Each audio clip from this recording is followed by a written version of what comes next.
It's been almost exactly 24 hours since the Asian arowana in the 2,000-gallon aquarium severely injured himself. I talked about the fact that he was making a little bit of progress throughout the day, and I had hoped that he would continue to improve throughout the day, but it's actually going in the opposite direction. He's getting worse. It's time for me to step in and do something about it. For those that are new here and don't know about the situation, we'll come back to that in a moment. For now, we got to build something for him.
I'm treating the situation like it's a damaged swim bladder that is his problem, or at least hopefully that's the issue and he doesn't have a broken back.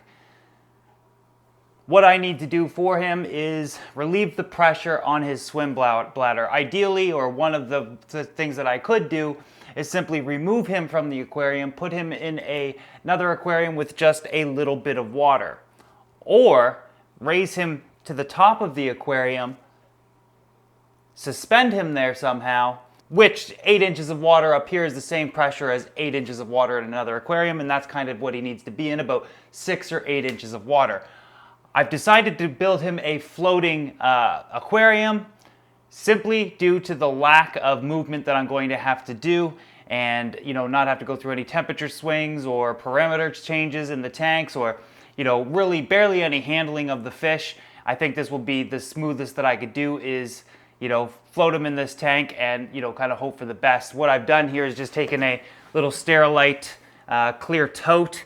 I zip tied some pool floaties to the sides, drilled holes in the ends, and installed a tiny little pump on one end. This is going to suck in water from the outside of the tank and blow it in through the container here and out the other side. The pump is extremely low power and I can turn it down. I don't want a tremendous amount of circulation in this. I want him to be lay here as steady as possible. Now I feel this is a far superior situation that we could put him in, where he can rest, take the pressure off the swim bladder, and hopefully be okay.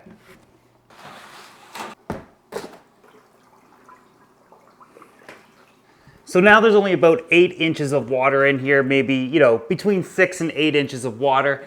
I went with a lid, drilled holes in it for breathing. That can snap down, so if he decides to freak out or jump, he's not going to be able to get out. I also didn't drill holes in the bottom because he'll be laying on it. I wanted that to be smooth for him. His breathing is becoming a little bit more slowed down, a little bit more labored at times, and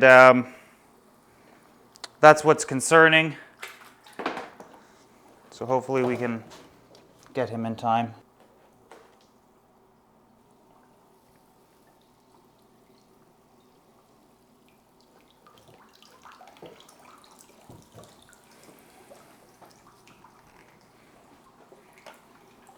So what I hope to be able to do here is make sure he doesn't even have to come out of the water. There you go, buddy. There you go, big guy. It's okay. There you go. He's a little upset in there. Well, we'll give him a minute. Clearly this is upsetting him a bit, but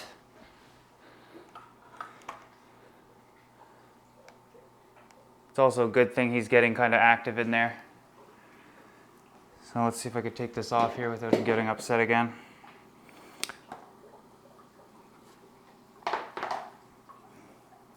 Just kind of move him here. Yeah, he's damaged quite badly.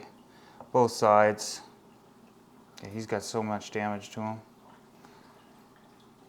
I think he's going to be, I don't even know if he's going to be okay. I hope he's okay. I'm going to turn him around in the tank here. It's okay. This way the water flows over him instead of behind his gills.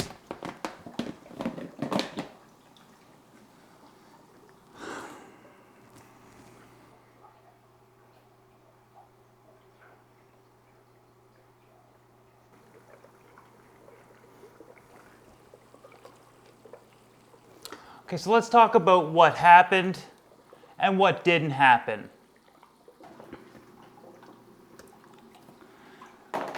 So everything you guys just watched was filmed last night. I was up till about 4 o'clock in the morning. Just out here and being present. I honestly didn't think he'd make it through the night, and I kind of wanted to be here for him. I woke up early this morning though, and while he's not getting any better, he's not getting any worse. His breathing is a little weaker than I was hoping for. I gotta say, it just simply doesn't look good. But today, right now, I guess we're gonna kind of pick up where we left off. Let you guys have a peek at him. So being elevated in the aquarium and only having a few inches of water here is relieving the pressure on his swim bladder, which is important right now. He's caused a tremendous amount of damage to it. Unfortunately, a lot of the times when Asian arowana have severe swim bladder damage, they simply don't survive. He is responding to touch though. If I kind of turn him over, I can feel his muscles tensing up. When I turn him on this side, he does respond as well. So these are good signs. Definitely good signs. However, I do notice that when he does flip over, he flips over to his back and kind of favors this side with it facing up. And I have to admit, I just don't think his chances are good. I'm doing what I can for him, but I certainly feel helpless. But with that said, I guess you could say the worst is kind of over. A lot of the footage that you guys seen yesterday was like 10, 15 minutes after he began thrashing throughout the tank, and I can assure you it was far more severe than what you guys saw. Clearly, I wouldn't have had to be able to have cameras rolling the entire time, but to stand there and just see it happening and not be able to do anything and knowing the damage he's causing to himself was just heart-wrenching. It was tough to watch. I do find it tough to just sit here and look at him though.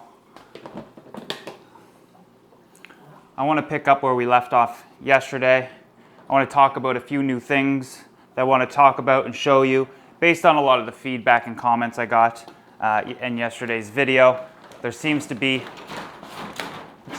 some confusion, and I'm going to clear that up for you guys. I'm going to first start out with, what happened to him briefly. If you haven't seen that video, just go back and watch it. More importantly, I want to talk about what didn't happen to him. So just to briefly touch base on kind of what happened yesterday. I was editing a video a couple nights ago when I heard some splashing in the tank. I look over, the arowana is losing his mind, thrashing throughout the aquarium and just going completely nuts. About 25-30 minutes into that, he was upside down, clearly severely injured. I thought perhaps it was a spine injury, broke his back, or he had damaged his swim bladder pretty badly. And now that I think about it and getting to kind of meditate on the situation and jogging my memory of what went down, plus seeing how he's acting now, it's clearly a swim bladder issue. If he had broken his back, he would have ended up upside down immediately. That's not something that takes time to progressively get worse, but the swim bladder can. I mean, he could have damaged it today, and it might not have taken full effect for a few days later, or it could take minutes. It kind of depends on how severe the damage is, but with him damaging it so badly, it happened within minutes. But what really happened? Now that I've thought about it and I can kind of remember the sounds I heard before I looked over, let me just run you by what I think happened and what I know happened. So I'm sitting there editing, and this is what I hear. I hear a little bit of a splash. Basically, it sounded like maybe the rays were splashing at the top, but it happened so quickly. A little splash, that, and then a ton of splashing at the tank. I look over and the arowana is going nuts in the tank, and there's nothing I can do. I mean, ask him, like, tap on the glass and say, could you please not do that? It's a helpless and hopeless situation, hoping that he just stops. I mean, he was smashing into everything, scales going everywhere. The initial jumping and, smashing onto the wood, that didn't cause the damage. It was the after effects that happened. So let me explain exactly what I think happened, and this is based off experience with this fish for the last 5 years, knowing him, knowing his personality, and knowing what he's like. When I initially added wood to this aquarium, the arowana loved it. He was swimming all throughout it, interacting far more than I could have ever guessed. And for the past 5 years, he hasn't even had sand or wood in his aquariums for the exact reason of what happened here. It causes more problems than it's worth. Asian arowana, even rays, do not need wood or decorations. That's aesthetics, and that's, people complain that I didn't have it, but people don't like what they don't understand, and that I've said that before.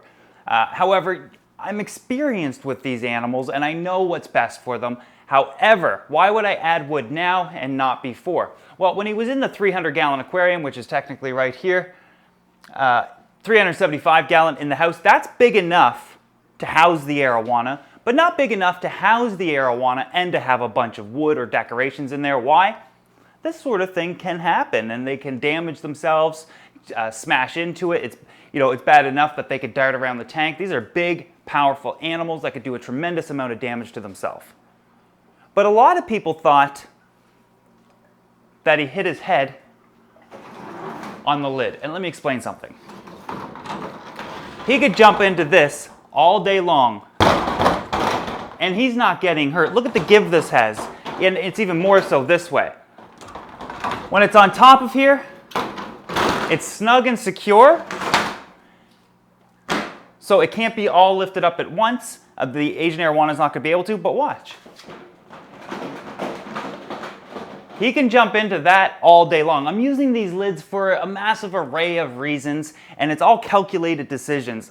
I know that the arowana is eventually going to jump, and I could have a net there instead, or have this open top with just the net, but the humidity levels in here, especially here in Canada when the winter comes, is going to turn this place into a palace of mold and just cause complete chaos in terms of air quality and the conditions out here. So this has to be covered. Just if I was in a climate that's almost the same year round, I wouldn't have to worry about it. But I have fluctuating climates here constantly, even through the summer, winter, spring, fall, you name it. So I need this covered, and this is the best choice for arowana. I can see through it, it's indestructible, it's lightweight, he can't hurt himself when he jumps.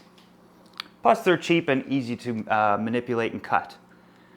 So what do I think happened? Well, I know he was behind the wood, and I know it happened right around here because when I looked over, this is when he flopped off of the wood and panicked and went nuts. So here's what I think happened. He was swimming behind the wood like he always does. I think he decided to turn direction, or maybe one of the plants touched him, or something very simple. It doesn't take much to set him off. He's actually kind of a moody type of fish, and any sort of little thing can cause him to freak out or jump or anything like that. So I think what happened is he hit into here, or tried to turn, or a plant maybe brushed up against him. He panicked, jumped. When he jumped, I heard the splash like that. Then he hit the lid. When he came back down, he fell on top of the wood. That's when the massive amount of thrashing occurred. That's when I looked over. And he fell off of this wood. It's like he came down diving off of it. To further support that idea, if we look right here on this Ecotech Wave Maker, look at the Anubias attached to it. This fell off. Where? Where he fell onto. No other plants are missing anywhere. This is where he was falling and thrashing all over it. Now, all fish have a reaction called flight response. That's when they're threatened, injured, hurt, or anything like that. They immediately panic and dart out of the way, do whatever they can to get out of that situation. Some fish have defense mechanisms like stingrays where they can stab you, or pufferfish that can puff up. Other types of fish that release toxins or inks, or you name it. There's all types of responses. And Asian arowana, they jump and they swim very quickly out of the way. So here's what happened. He's behind the wood and something brushes up against him, or he tries to turn and he can't turn and panics. I've seen him do that before, where he swims into a corner of a tank and doesn't realize he can't maneuver out of there, so he just thrashes around. He jumps, hits the lid, everything's fine until he comes smashing down on the wood sideways. I believe that is when he damaged his swim bladder. He falls off of that. He would have still been in this condition. However, he turned into that flight response, dashing around the aquarium, just smashing into everything. It was far worse than you guys had seen. In fact, the video that I shared with you guys was technically taken about 10 or 15 minutes after the fact. So most of his physical damage happened due to him thrashing around. And to further elaborate on that, and nobody caught on to this, but if you look at the footage I shared with you yesterday, if you look at the sand, there's about 8 or 10 scales flowing across it, indicating that this happened well after the time that he actually fell on the wood. It was caused by his thrashing. And the scales being so lightweight only recently fell off during that video and started blowing towards the back. But, you know, again, just an example of the timestamps and the time frame that we're working with here. You know, so truly a freak event. Arowanas jump, that's what they do. He's jumped plenty of times. My little Asian arowana in the house, he jumps at condensation on the lid thinking it's little morsels of food or little bugs, and he's constantly biting at it. Jumps out of the water, bites at the lid, falls back in, no problem whatsoever. In fact, silver arowana in the Amazon are referred to as water monkeys because they're constantly jumping out of the water and eating insects and whatnot. This is their natural instinct to jump. It's simply unfortunate that when he jumped, he landed on the wood, and then the following events transpired. So we know what happened, what didn't happen, and why didn't it happen. I heard a lot of people saying it was Frank the flowerhorn behind the wood, caused him to get scared and freaked him out. That didn't happen, and here's why. The arowana jumped over in this area. You guys know Frank lives back there. What you guys don't know is that once I planted the tank, he spends all his time in here now. And he was still in there when the arowana was thrashing and going through, you know, his fit.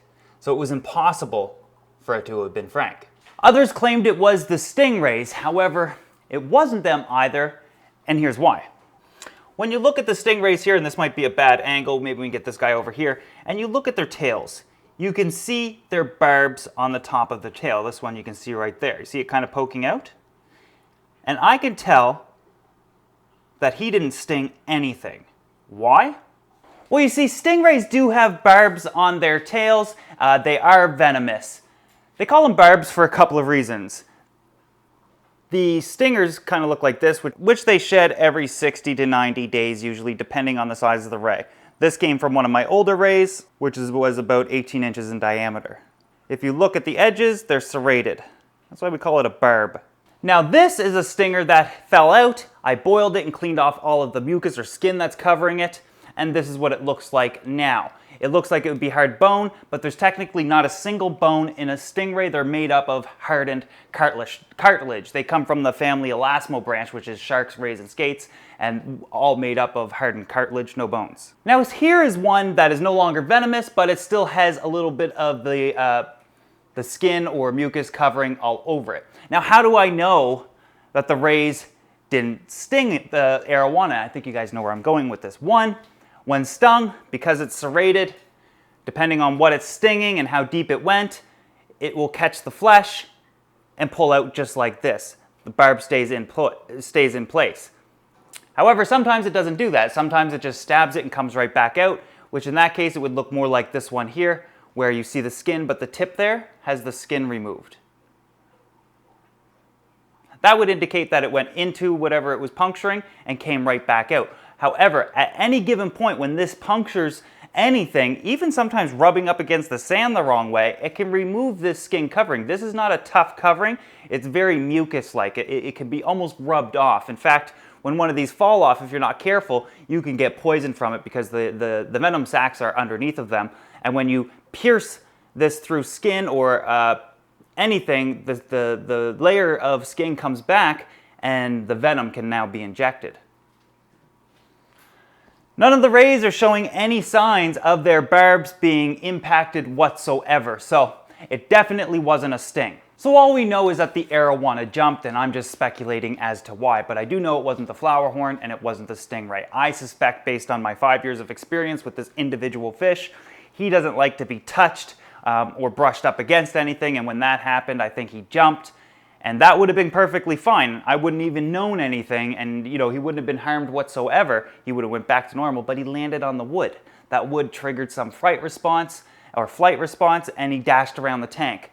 Landing on the wood caused the damage to the swim bladder, smashing around the tank, completely destroyed his outer appearance, removing at least 15 scales. He's kind of scratched up and banged up quite a bit, but again, just an unfortunate set of events that transpired that honestly it probably couldn't have been any worse.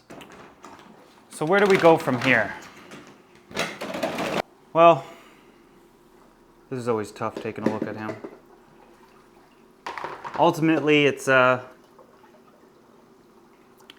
be it's just a waiting game at this point, seeing if he improves, seeing if he gets any better, checking on him, making sure he's responsive. Do I think he's going to make it though?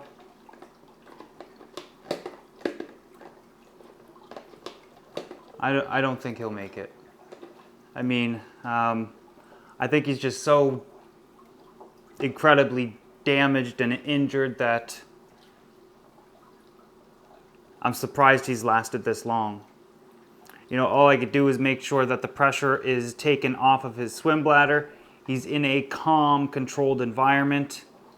And I'd like to think that when I check on him, it kind of comforts him, lets him know that, he's not alone right now. I wish he knew how many of you guys cared as well. I know he's just a fish. I know this doesn't make sense to a lot of people, but it does to me.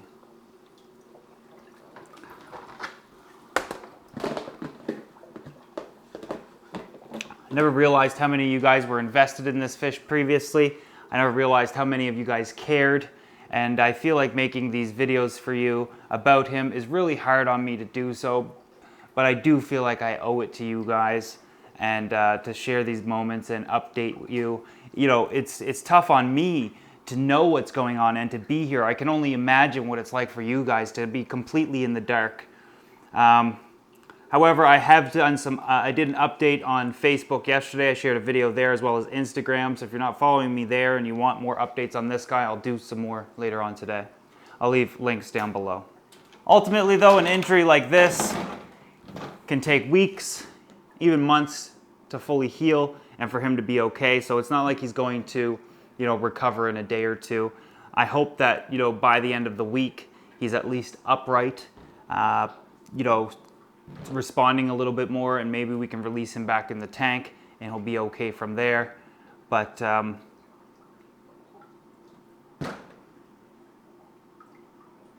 don't know what else to say.